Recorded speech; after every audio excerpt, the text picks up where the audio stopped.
Right now across the NFL, some of the biggest names from the last decade are clinging to careers that have already left them behind.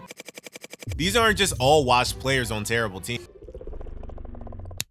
From 2012 to 2021, Russell Wilson was a legitimate MVP candidate nearly every season. 10 straight seasons with a passer rating above 92, a bunch of playoff appearances in those years, a Super Bowl ring, along with another appearance. He made magic happen when the play broke down, extending drives with his legs, hitting deep shots off platforms. Defenses feared him. The team would eventually build around him. He was a prototype for the modern dual-threat quarterback. "Let Russ cook" would become a staple phrase in NFL talks. Then something broke. Russell Wilson to the Denver Broncos in exchange for a package of picks and players that'll be one of the largest in NFL history. Russell Wilson was traded to the Denver Broncos and nothing was the same. The 2022 Broncos season was a disaster. Wilson posted an 84.4 passer rating, his worst since his rookie year. Denver went 5-12. He threw 16 touchdowns and 11 interceptions. The deep ball accuracy disappeared. His completion percentage dipped to the lowest it had been in the past 4 seasons. The mobility vanished. He took 55 sacks in 15 games, constantly holding the ball too long, refusing to take what defenses gave him. The eye test was worse than the numbers. Wilson looked slow processing reads. He bailed from clean pockets. The trademark scramble drills that used to create explosive plays now just killed drives. Teammates were openly frustrated. Now, his head coach was incompetent, but still. Denver benched him late in the season, and the following year with Sean Payton was actually better numbers-wise, but the damage was already done, leading the Broncos to eat $85 million in dead cap to move on after just 2 years. So what did Wilson do? He signed with Pittsburgh in 2024. He started in 11 games, and the results were a mixed bag. A 95.6 passer rating, 16 touchdowns, 5 interceptions, respectable on paper, but the film and eye test told a different story. Pittsburgh offense was ranked 16th in points and 23rd in total yards, with Wilson under center. The athleticism that made him special was gone. The processing speed that covered for his height limitation had slowed. Defenses don't respect his mobility anymore, so they sat on his routes and dared him to beat him vertically, and he couldn't. And all of that would have been acceptable if he had retired, but he came back this season in 2025 to an even more embarrassing year. Signing with the Giants, he would be the starter, then he got benched, then he came back, and then he was benched again. Not even worth bringing up his stats, if I'm honest. The denial is the sad part. Wilson could transition into a veteran backup role, mentor a young QB, which is what we thought he might be doing with the Giants up until he started. Every incomplete pass, every sack, every 3 and out is a reminder that the elite version of Russell Wilson isn't coming back. And the same goes with Aaron Rodgers. Aaron Rodgers might be the most talented QB of his generation. 4 MVP awards, a Super Bowl ring, a 103.6 career passer rating, 4th all time. It was the highest for a very, very long time. For nearly a decade, he was untouchable. The arm talent was generational, throwing lasers into windows other QBs couldn't even see. The extension of plays and Hail Marys made him a legend. Then he forced his way to New York. The 2023 Jets season lasted 4 snaps. Rodgers tore his Achilles on the opening drive of Week 1. The injury ended his season before it even started. New York went 7-10 without him. The entire franchise had restructured around a 39-year-old QB, and he was gone immediately. But the real story wasn't the injury, it's what came after. Rodgers spent the entire 2023 season and then 2024 offseason talking about his comeback. Every interview focused on proving people wrong and showing that he can still play at an elite level. He returned from the 2024 season at 40 years old. The results were whatever. He posted an 88 passer rating, he threw 28 touchdowns against 11 interceptions, his completion percentage sat at 63%, his lowest since 2019. The Jets went 5-12 in his starts. More troubling than the numbers was the film. Rodgers looked immobile in the pocket. The Achilles injury robbed him of whatever lateral movement he had left. Defenders collapsed pockets knowing he couldn't slide or step up. He was sacked 40 times in that season, which was the most he had in 6 seasons. The consistency vanished. When he had time, he still looked above average. He wasn't extending plays anymore. He was just holding the ball, waiting for something that wasn't coming. New York's offense ranked 24th in points per game with Rodgers starting. The Jets fired their offensive coordinator midseason after firing their head coach earlier in the year. Rodgers publicly criticized play calling, blamed receivers for running wrong routes, and pointed fingers everywhere except at himself. The reality was, he was 40 years old coming off a torn Achilles. The quick twitch reactions that made him special didn't exist anymore. He was still one of the most talented throwers in football, and so the Pittsburgh Steelers were all in 2025. signing Rodgers to a one-year deal this offseason, and to be honest, everything at first looked great. Trading for DK Metcalf and trading away George Pickens seemed to be the right decision. They started off 4-1, but then the wheels would completely fall off. The annual Mike Tomlin collapse came in full force, and now the Steelers are only one game ahead of the Ravens for the lead in the division, when they had a 4-game lead. Season isn't over, and he's thrown 19 touchdowns to 7 interceptions, but it's not looking great. Unfortunately, it seems as though it's over for him and probably for the Steelers. Someone it's definitely over for is Kirk Cousins. Kirk Cousins never had the talent of Aaron Rodgers or Russell Wilson. He was always a tier below elite, a solid starter who could manage games, put up numbers in the right system, but never could carry a team. And for most of his career, that was fine. He made a fortune being good enough. From 2015 to 2022 with Washington and Minnesota, Cousins was remarkably consistent. He threw for over 4,000 yards in 7 of those 8 seasons, his completion percentage hovered around 67%, and Minnesota paid him $84 million guaranteed in 2018, betting on his consistency. For a while, it worked. The Vikings made the playoffs 3 times with Cousins starting. He wasn't spectacular, but he was dependable. Then the Achilles tear happened in October 2023.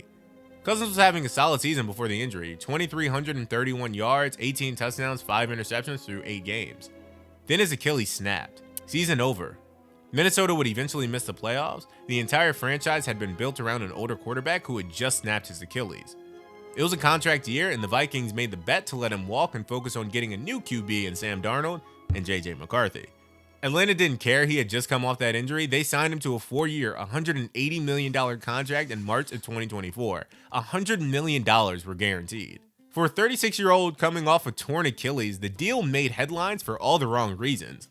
Nobody questioned Cousins' intelligence or work ethic. Everyone questioned whether his body could hold up. It was also weird because the Falcons would draft Michael Penix just 1 month later. But still, we wanted to see if Kirk was going to be able to live up to that contract. Through 14 games, Cousins posted an 88 passer rating. He threw 18 touchdowns against a league-leading 16 interceptions. The interceptions told the real story. Cousins threw picks on routine throws. His arm strength looked diminished. Balls that used to zip into windows now floated. Defenders had time to break on routes. Against the Chargers in Week 13, he threw 3 interceptions in the first half. Atlanta benched him in Week 16. They drafted Michael Penix in the first round and wanted to see what the kid could do. Cousins' $100 million guaranteed contract became the worst deal in football. The Falcons are paying a backup QB $25 million per year through 2027. He's back to playing this season because Michael Penix got hurt. Falcons are 1-1 in his starts, and he's only thrown 2 TDs to 1 interception. Cousins was always a system quarterback who needed time and protection. The Achilles injury took away what little mobility he had. Now he's a statue in the pocket with a declining arm. The good enough version of Kirk Cousins is no longer good enough. It's awful. And this next person specifically hurts my heart to talk about. Wide receivers age differently than quarterbacks. There's typically no gradual decline, no slow fade. One season they're elite, the next they're replacement level. The separation disappears. And that happened with one of my favorite wide receivers ever in Odell Beckham Jr. He used to be must-see TV. From 2014 to 2019 with the Giants, he was one of the most explosive receivers in football. 3 straight seasons with over 1,300 yards. The one-handed catch against Dallas made him a superstar. Defenses game planned around him. Then his body broke down. The 2020 ACL tear with Cleveland changed everything. He came back in 2021, caught a touchdown pass in the Super Bowl with the Rams, looked like he might recapture something, and I believe he was on track to win Super Bowl MVP, but someone else who were getting too soon would receive it. Odell Beckham would tear his ACL again in that Super Bowl, and that was essentially the final nail in the coffin. But don't you worry, if you're a wide receiver over the hill, the Ravens, the Titans, and the Raiders are going to call. This time, Odell happened to choose the Ravens. And in 2023, that exposed the truth. Beckham signed with Baltimore, played 14 games, caught 35 passes for 565 yards and just 3 TDs. The separation was gone. He ran a 4.43 40-yard dash coming out of LSU. Now you could see he wasn't getting open even against zone. In that 2023 season, he wasn't beating man coverage, he wasn't winning on contested catches, and the explosiveness that made him a special player was completely gone. Baltimore didn't re-sign him. He joined Miami for 2024 on a 1-year deal. Through those 10 games, he finished with 9 catches for 55 yards. Miami barely targeted him, and when they did, he couldn't separate. He would be suspended earlier this season for PEDs and was recently reinstated, but more than likely we've seen the last of OBJ. even though he claims to have spoken to Aaron Rodgers about joining the Steelers for some reason. We mentioned him a bit earlier, but Cooper Kupp's decline has been pretty drastic. In that 2021 season, Cooper Kupp was the best receiver in football. He led the league with 145 catches, 1,947 yards, and 16 TDs. He won the Triple Crown, won Super Bowl MVP, the route running was elite, sharp cuts, perfect timing with Matt Stafford, separation at every level. Defenses doubled him, and he still won. But then the injuries started piling up. Kupp only played in 9 games in 2022 with a high ankle sprain. The 2023 season showed more cracks, 59 catches for 737 yards in 12 games. Defenses stopped respecting his speed. They played off coverage and jumped routes. He came back for the playoffs, but wasn't the same. The 2024 season was his worst yet. In 12 games, Kupp had 67 catches for 710 yards and 6 TDs. His yards per reception was 7.1, the lowest of his career. Puka Nacua replaced him as a primary weapon and then signed with the Seahawks this offseason. Little did he know Jackson Smith-Njigba would turn into the modern-day Jerry Rice, and he's still wide receiver 2 on that team. When you watch him, you see that sudden burst just isn't there anymore. The injuries really took its explosiveness, and what's left is a possession receiver running on reputation. Some players don't fall off a cliff, they do slowly fade away, losing a step each season until nobody really notices that they're still playing. And that goes with Brandon Cooks. Brandon Cooks has played for 5 teams in 12 seasons. From 2014 to 2018, he was one of the most consistent deep threats in football. 4 straight seasons with over 1,000 yards. He averaged 15 yards per catch during that stretch. Defenses had to respect his speed vertically. Now he's a journeyman. The 2024 and 2025 seasons truly tell the story. In 10 games in 2014, Cooks caught 26 receptions for 259 yards and 3 TDs. His yards per reception dropped to 10, lowest of his career. The deep speed was gone, just 1 catch over 30 yards that season. Dallas stopped targeting him, and when they did, it was underneath routes, not even vertical shots. He signed with New Orleans for 2025, returning to where it all started. Through those 10 games with the Saints, he had 19 catches for 165 yards. He was averaging 8.7 yards per reception. Somehow, the Bills have seen the decline over the past few seasons and said they need to sign him immediately, scooping him up for some reason just a few days ago. He hasn't played yet, so we'll see how he does, but I'd imagine it's going to be more of the same. Deebo Samuel's decline happened much faster than anyone expected.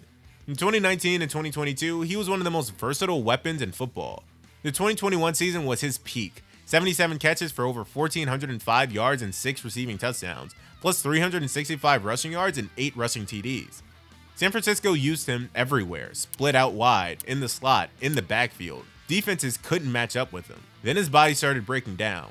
Samuel missed games in 2022 with a hamstring injury. He came back, but wasn't the same explosive player. The 2023 season showed more cracks. 60 catches for 892 yards in 15 games. His yards per target dropped from 11.6 in 2021 to 10 in that season and has only gotten worse from there. The burst just wasn't the same anymore. He couldn't really break arm tackles. The rush usage disappeared, just 37 carries all season compared to 59 in 2021. The 2024 season exposed it completely. Samuel caught 51 receptions for 670 yards and 3 TDs in 15 games. His yards per reception fell to 13.1. More concerning was the usage. San Francisco stopped designing plays around him. He ran just 42 times, averaging 3.2 yards per carry. The explosiveness that made him special was gone. He couldn't separate consistently, he wasn't breaking tackles after the catch. The 49ers traded him to Washington before the 2025 season. And through 10 games with the Commanders, he has 53 catches for 470 yards.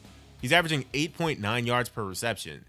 Washington uses him as a possession receiver, not a game breaker. Samuel in the offseason was talking about getting back to form, getting back in shape, but the injuries took the burst. What's left is a solid-ish receiver who lost the versatility that made him elite.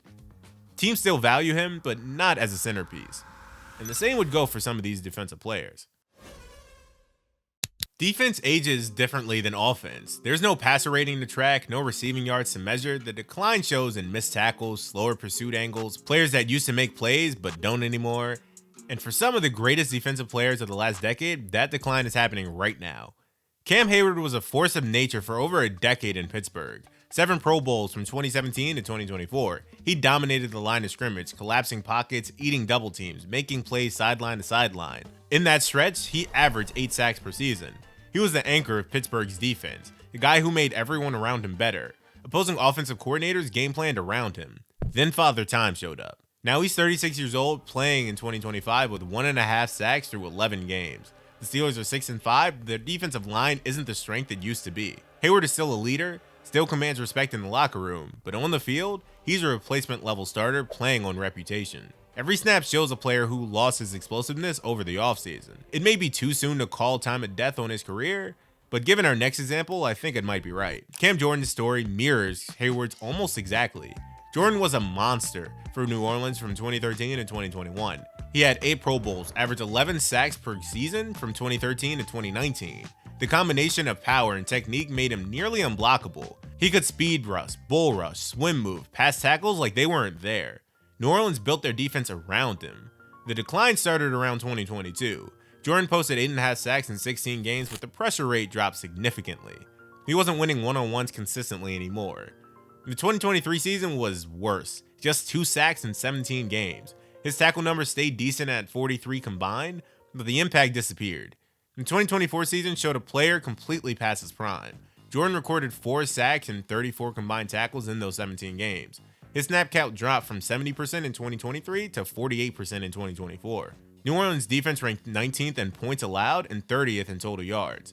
The Saints went 5-12, and it seemed like, hey, maybe now's the time to retire. But Jordan revised his contract to come back for the 2025 season. Jordan is now 36 years old, playing in 2025 with 4.5 sacks through 11 games. New Orleans is 2-9, the defense is broken, and their former anchor can't fix it anymore. Both Hayward and Jordan keep showing up, keep grinding, keep talking about leadership and setting examples. The film shows 2 legends who just don't have it anymore, still playing because they just don't know how to stop. And the same would go for Von Miller and Bobby Wagner with the Commanders. Von Miller's peak was from 2012 to 2018, 106 sacks in that time, Super Bowl 50 MVP, unblockable edge rusher. He would then go on to have a few okay seasons before popping off with the Rams in 2021 during that Super Bowl run. He parlayed that playoff run into a massive contract with the Bills, and that's where everything went wrong. He tears ACL, missing the remaining part of that season and a decent amount of the following season. He would have 0 sacks in 2023 for the first time in his career. He'd then start to have legal troubles and suspensions over the next few seasons. In 2024, he did kind of bounce back with 6 sacks, but he can't win with speed anymore. He has 5 sacks this season with the Commanders, even though we all know it's over. Most of us didn't even know he was playing. And the same would kind of go with Bobby Wagner. His peak from 2012 to 2021 was absolutely insane. 8 Pro Bowls, a tackling machine, a defensive signal caller, clearly a first ballot Hall of Famer. You could see the slight dip in speed in 2024 with the Commanders, but something over the offseason really caught up to him, and that was Father Time again. He's slower in coverage and can't pursue sideline to sideline. This season has been the worst for him. His numbers look okay through 11 games with 107 tackles and a few sacks, but you can just see he's not the same. And lastly, we have Taylor Swift's fiance in Travis Kelce.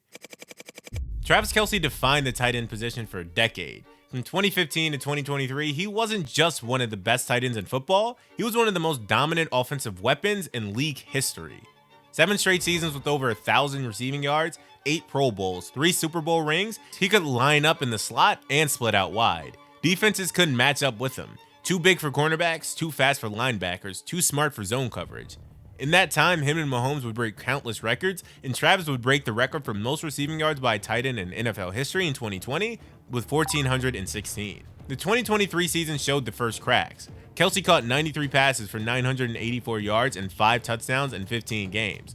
Respectable numbers for most tight ends, but for Kelce, they were more concerning. His yards per reception dropped to 10.6, lowest since his rookie season. Defenses still respected him, but it looked like he was a step slower. The 2024 season exposed everything. In 16 games, Kelce had 97 catches for 823 yards and 3 touchdowns. He had a career low 8.5 yards per reception. The burst after the catch was gone. He couldn't break tackles anymore. Defenders would wrap him up at the catch point and he'd go down immediately. Kelce used to separate at the top of routes with sudden cuts and acceleration.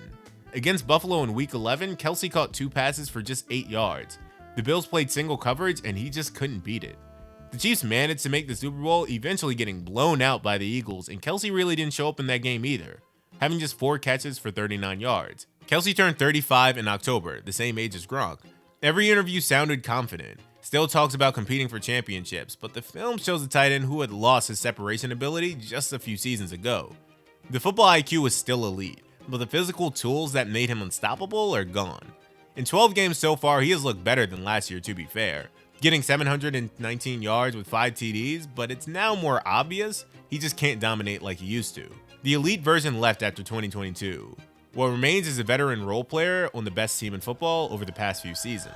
The hardest truth in sports is that everyone declines, the body breaks down, the speed disappears, and the mind takes the longest to accept what the film already shows. These players gave everything to football, now football is taking everything back. Thanks for watching, and subscribe if you're new.